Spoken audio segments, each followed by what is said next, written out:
말씀 제목은 피아 식별입니다.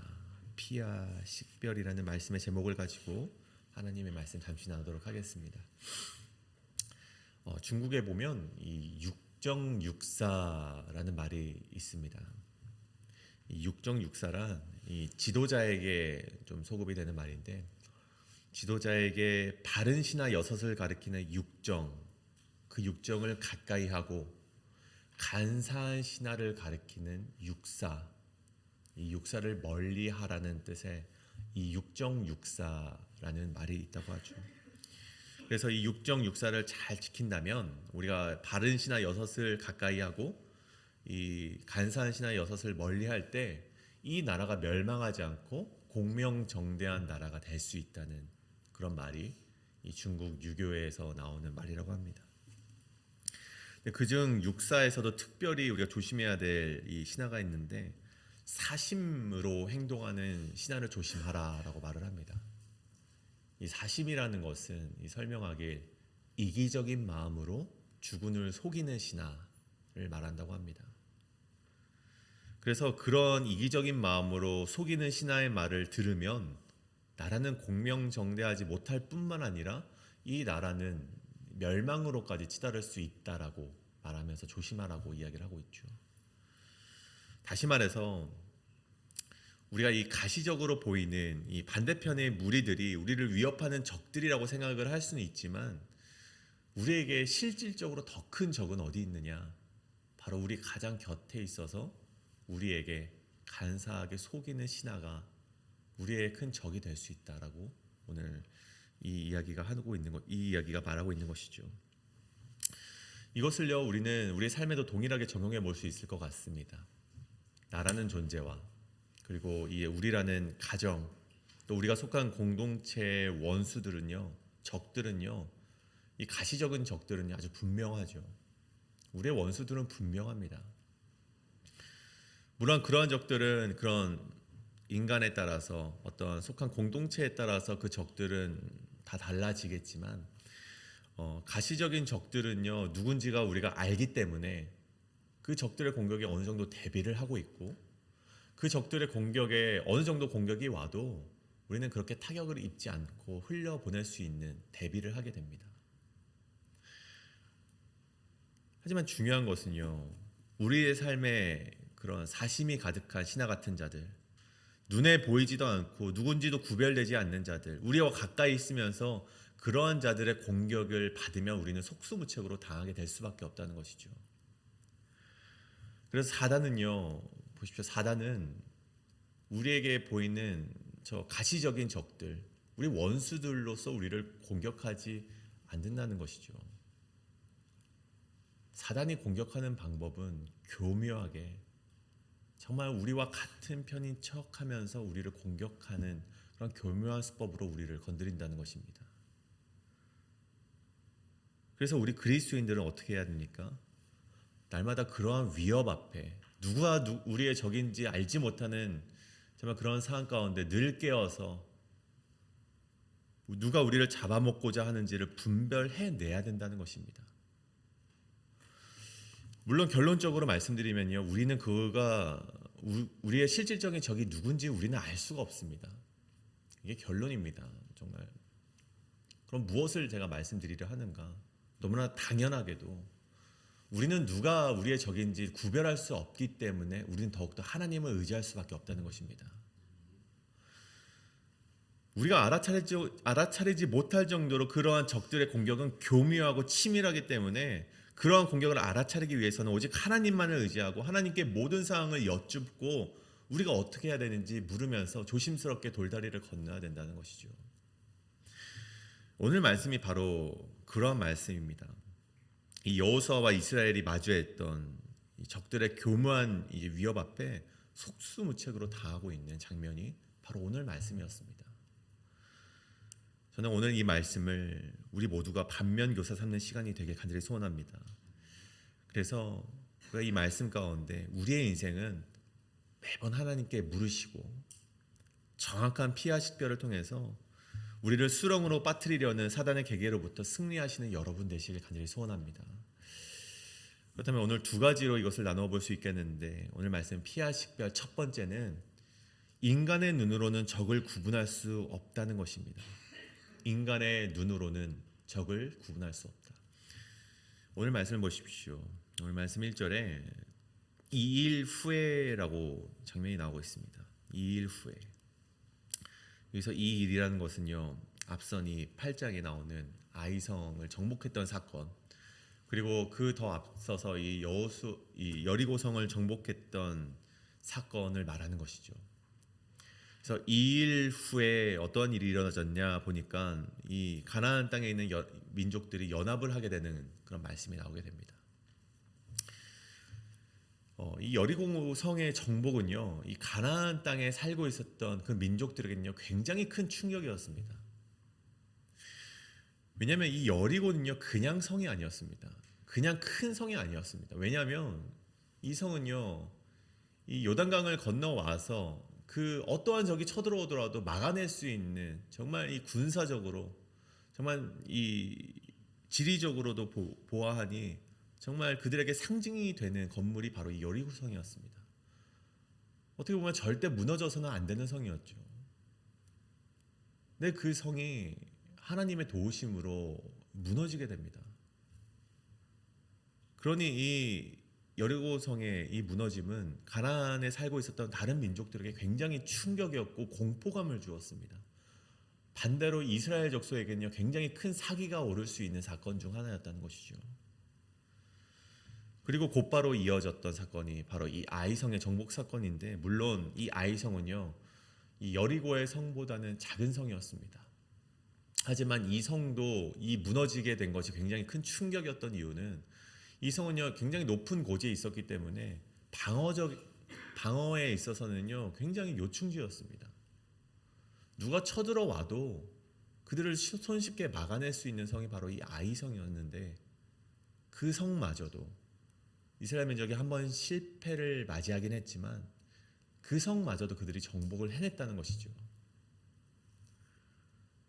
그 결과 오늘 말씀 1절에 헷사람, 아모리 사람, 가나안 사람, 브리스 사람, 히윗 사람, 여부스 사람, 이 모든 왕들이 연합하여서 이스라엘과 맞서 싸우려고 했다라는 기록이 적혀 있는데, 당연하게도 그들은 이스라엘이 눈의 가시였고 공포의 대상이었으니 일단은 저들을 물리치는 것이 그들에게는 먼저였겠죠. 그래서 오늘 말씀 1절을 보면 이스라엘 민족과 이 가나안 연합 민족의 대치 구도가 형성이 되는 것을 보게 됩니다. 가나안 민족이 이제 이스라엘을 내보내기 위해서 그들의 적이 되었음을 이제 1절을 통해서 우리가 알게 되는 것이죠. 그런데 오늘 이 말씀 가운데 3절과 4절을 보시면 이런 말씀이 나옵니다. 기브온 주민들이 여호수아가 여리고와 아이의 행한 일을 듣고 꾀를 내어 사신의 모양을 꾸몄다라고 되어 있죠. 그렇게 가나안 족속들이 다 모두가 연합 민족을 꾸리고 있는데, 이 오늘 말씀의 기브온 주민들, 이 주민들은 히위 족속을 말하는 것입니다. 이 히위 족속들은요 가나안 연합 민족이 함께 이스라엘을 물리칩시다라고 하는 그 제의를 거절을 합니다. 그리고 이 기브온 주민들은요, 우리는 이스라엘 민족에 가서 화친을 청할 거야. 때문에 좀 항복을 하고 함께 친하게 지낼 수 있는 방법을 모색할 거야 라고 해서 혼자만 빠져나오는 것을 보게 됩니다. 그들 생각에 이 여리고성과 아이성을 정복했던 이스라엘과 이 가나안 민족이 싸우면은 질 것 같았던 생각이 있었던 것 같아요. 그래서 그들은요 이제 이스라엘 민족과 이제 전면전을 하지 않고 우리는 화친을 청하려고 가겠다라고 말을 합니다. 자세히 기록되지는 않았지만, 오늘 성경에 자세히 기록되지는 않았지만 기브온 주민들이 이 이스라엘에 대해서 아주 치밀하게 알아본 것이죠. 오늘 말씀에서도 보면 여기 9절에 보면 이는 우리가 그의 소문과 그가 애굽에서 행하신 모든 일을 들었다. 또 10절에 보면 모든 일을 들었음이니이다 라고 되어 있습니다. 이 기브온 주민들이 이스라엘에 대해서 아주 자세하게 알아본 것이죠. 그래서 보십시오. 4절에 기브온 주민들이 꾀를 내었다라고 합니다. 그냥 가서 항복하고 당신들과 한편이 되고 싶습니다. 우리는 항복하고 당신들과 한편이 되어서 이 땅을 정복하는 데 도움이 되겠습니다라고 하면 될 텐데, 여러분 그들이 그러지 않고 꾀를 내었다라고 되어 있습니다. 여러분 이것도 역시 이스라엘 민족을 아주 잘 알아봤기 때문에 여러분 이들이 이렇게 다가갈 수 있었던 것이죠. 왜냐하면 여러분 하나님은요 이스라엘 백성에게 이러한 명령을 하셨습니다. 어떤 명령이냐? 이 신명기 7장 2절에 그들과 이 가나안 족속들과 어떠한 언약도 맺지 말아라. 그들을 불쌍히 여기지도 말고 그들과 혼인하지도 말고 내 딸을 그들의 아들에게도 주지 말아라. 그들을 멸절해라 라는 명령을 하셨습니다. 그러니까 이스라엘 민족들은요 이 가나안 민족들과 어느 민족들과도 이 화친을 맺지 않고 다 멸절하라는 그런 마음가짐을 가지고 있었습니다. 그래서 이 기브온 주민들이 그냥 가면은 그들이 화친을 맺지 않고 그들을 죽일 것이 분명하기 때문에 한 가지 꾀를 냈던 것이죠. 어떠한 꾀였냐면 이스라엘 민족들에게 또 다른 명령이 있다는 것을 그들이 알고 있었습니다. 어떠한 명령이냐면 이 신명기 20장에 보면 하지만 가나안 민족이 아니면 이 가나안 민족이 아니면 저 멀리서 사는 어떤 민족이 너희에게 와서 화친을 청한다면 그들과는 언약을 맺고 그들과 좋은 관계를 유지해라 라는 명령이 있습니다. 기브온 주민들은요 그것을 알고 있었던 것 같아요. 그래서 그들은요 마치 자신들이 멀리 떨어진 나라에서 온 것처럼 꾸미기 시작합니다. 그래서 오늘 말씀에 보면 사신의 모양으로 꾸미는데 헤어진 전대를 차고 헤어지고 찢어서 기운 가죽 포도주를 한쪽에 메고 낡아진 신발 그리고 마르고 곰팡이가 난 떡을 준비하여서 누가 봐도 오래된 행색 누가 봐도 멀리서 걸어온 것처럼 보이는 사신의 모양으로 이스라엘에게 다가갔다는 것이죠. 한마디로 말하면 이스라엘을 작정하고 속이고자 그들이 준비를 하고 다가갔다는 것입니다. 그래서 그들이 말하길 6절에 보시면요 우리는 먼 나라에서 왔나이다. 우리와 조약을 맺읍시다 라고 말을 하죠. 근데 이스라엘 백성이 여러분 바로 받아들였겠습니까? 물론 사람이라면 한 번 정도는 의심을 하죠. 너희는 우리 가운데 거주한 듯 하는데 우리는 너희들과 조약을 맺을 수 없다. 이렇게 말을 하는데 그들이 막 어필을 해요. 기브온 주민들이 막 어필하는 것이 여러분 보십시오. 이스라엘 주민들이 보십시오. 이 떡을 보십시오. 정말 마르고 곰팡이가 나지 않았습니까? 우리가 출발할 때는요 따끈따끈했는데 우리 걸어오다 보니 이렇게 곰팡이가 생겼습니다. 우리 이 신발을 보십시오. 얼마나 헤어졌습니까? 이 옷들을 보십시오. 얼마나 헤어졌습니까? 우리가 너무나도 먼 나라에서 왔기 때문에 이렇게 되었습니다. 또 한 번 그들을 작정하고 속이기 시작합니다. 근데 그러한 설득에 넘어가서는 안 됐는데 이스라엘이 그러한 속임수에 넘어가고 만 것이죠. 그리고 이것은요 하나님의 말씀을 어기는 일이 되어버리고 말았습니다. 여러분이 이 일의 가장 큰 실수가 어디 있는가 보면 이스라엘 이 족속이 눈에 보이는 것으로 판단을 했기 때문에 그들이 죄를 짓게 되었다는 것입니다. 그들이 그들의 외형적인 것을 보고 판단을 하고 그들이 예상치 못한 이 속임수에 빠지게 된 것은요 그들의 판단을 하나님께 맡기지 아니하고 그들 스스로가 외형적인 것을 판단함으로 말미암아 그들이 하나님께 죄를 짓게 되고 하나님으로부터 미움을 사게 됐다는 것이죠. 여러분 앞에 놓인 가나안 연합 민족이라는 가시적인 적들, 우리의 가시적인 원수들이 이스라엘로 하여금 실수하게 하고 죄를 짓게 하고 패배하게 만든 것이 아니라 예상치 못한 한 족속의 속임수 하나가 이 작은 속임수 하나가 이스라엘을 무너지게 만들었고 넘어지게 하였고 하나님께 죄를 짓도록 했다는 것입니다. 여러분 아이성의 전투 가운데 이스라엘 민족을 넘어지게 한 것이 무엇입니까? 저 적들입니까? 가나안 연합 민족입니까? 그렇지 않다는 것이죠. 아간의 죄, 그 정말 단순해 보이는 그 죄 하나 때문에 그들이 무너지게 되었다는 것입니다. 여러분 저는 2025년도에 우리가 이러한 실수를 하지 않기를 원합니다. 물론 여러 가지 실수를 하면서 성장을 할 수 있다고 말을 하지만 여러분 이 같은 실수는 우리가 해서는 안 되는 것이죠. 우리를 무너뜨리려 하고 하나님과 영원한 언약을 끊으려고 하는 적들은요, 우리 눈에 보이는 앞에 있는 원수들이라 생각하지만 사실은 실질적으로 그 진짜 적은 우리가 누구도 알지 못한다는 것입니다. 나를 무너뜨리려 하고 나를 패배하게 하고 하나님과 영원한 언약에서 끊어내려고 하는 적들은 우리가 알 수 없다는 것입니다.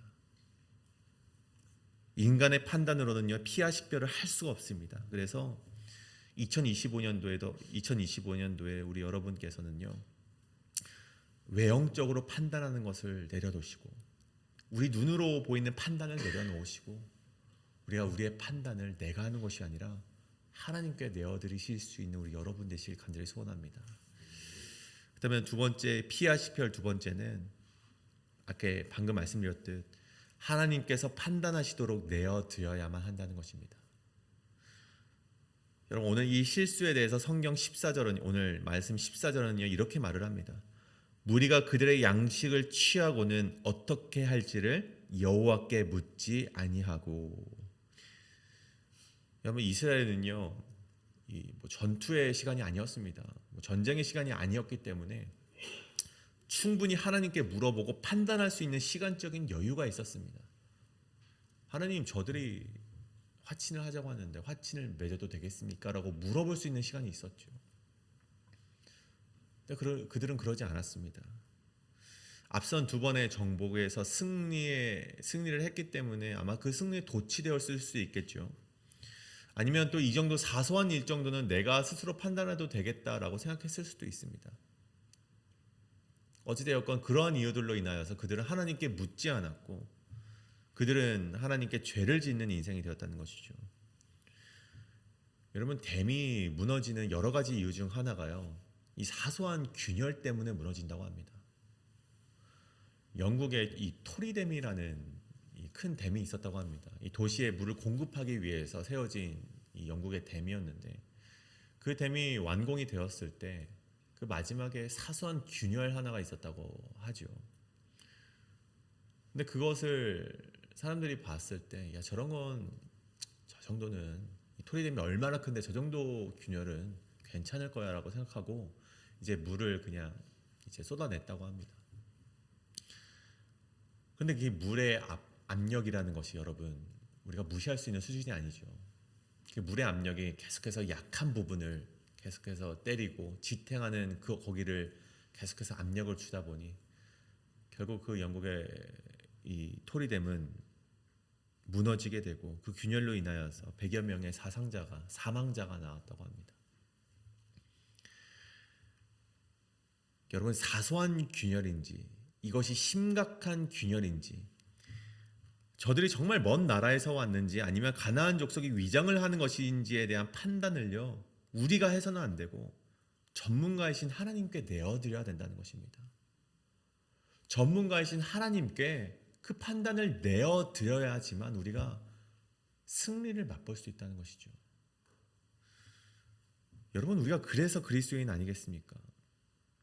내가 판단하고 내가 정한다면 그것을 어떻게 우리가 그리스도인이라고 말할 수 있겠습니까? 여러분, 오래전 이 다윗을 보십시오. 다윗이 이 600명이나 되는 그런 사람들과 함께 사울의 추격을 피신하고자 도망 다니고 있을 때, 그 도망가는 길에 그 그일라라는 주민들이 공격을 받게 되는 것을 보게 됩니다. 이 블레셋 민족으로부터 그들이 공격을 받고 있는 것을 이 다윗이 발견하게 되죠. 여러분, 그때 저들을 돕는 것이 맞는지 아니면 돕지 않는 것이 맞는지, 여러분, 인간적으로 판단한다면 돕지 않는 것이 맞습니다. 왜 그렇습니까?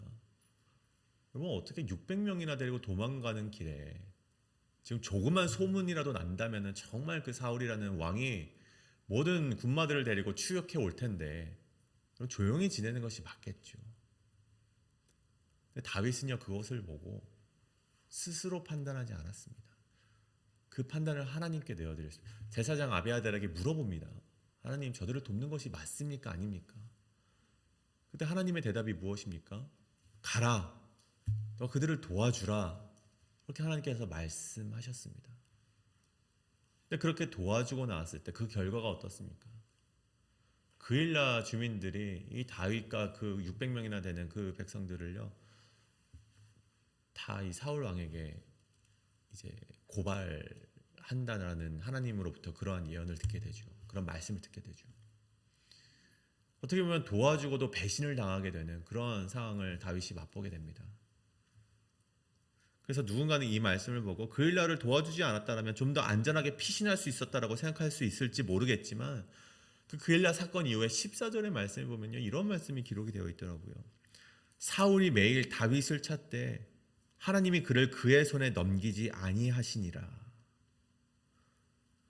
하나님께 판단을 내어드렸던 다윗은요, 하나님께서 자신을 보호하시고 하나님께서 자신을 가장 좋은 길로 인도하시는 것을 그가 느끼게 되었고 보게 되었다는 것입니다. 그래서 그가 시편 23편에 내가 사망의 음침한 골짜기를 다닐지라도 해를 두려워하지 않겠다라는 고백이 바로 이러한 경험들을 통해서 나오게 된다는 것이죠. 여러분, 내게 주어진 상황을 누군가에게 묻지 않아도 되는 정말 분명한 판단이라고 생각이 들 때에도 우리는 하나님께 물어야 된다는 것입니다. 크건 작건 관계없이 하나님께 묻고 하나님께 판단하시도록 내어드려야지만 우리의 삶의 크고 작은 문제에서 우리는 승리를 경험할 수 있게 된다는 것이죠. 판단의 주체가 내가 되어서는 안 됩니다. 오직 하나님이 되시는 여러분 되시길 간절히 소원합니다. 오늘 말씀을 정리하고자 합니다. 오늘 말씀을 통해서 몇 가지 중요한 교훈을 우리가 얻게 됩니다. 첫째는요, 우리는 인간적인 판단으로 살아갈 수 없다는 것을 깨달아야만 된다는 것입니다. 우리의 눈과 우리의 귀와 우리의 오감은 한계가 있고요, 종종 아니 수없이 많이 잘못된 판단을 내리게 됩니다. 그래서 모든 것을 아시는 하나님께, 우리를 가장 선한 길로 인도하시고 싶어 하시는 하나님께 우리의 판단을 내어드려야 된다는 것입니다. 그때 우리가 참으로 그리스도인이라고 불리움을 받을 수 있는 성도가 된다는 것입니다. 오늘 이 2025년 우리가 맞이할 크고 작은 문제 앞에서 하나님께 모든 것을 여쭈어 보시고 하나님의 판단이 때로는 내 인간적인 판단과 다를지라도 그 판단에 순종하시며 나아가시는 우리 여러분 되시길 간절히 소원합니다. 그래서 잠언 3장 5절 6절의 말씀을 읽고 제가 오늘 말씀 마치겠습니다. 너는 마음을 다하여 여호와를 신뢰하고 내 명철을 의지하지 말라. 너는 범사의 그를 인정하라. 그리하면 내 길을 지도하시리라. 아멘. 이 말씀이 우리의 결단과 삶의 중심이 되시는 여러분 되시길 간절히 소원합니다. 이 시간 함께 기도하시겠습니다.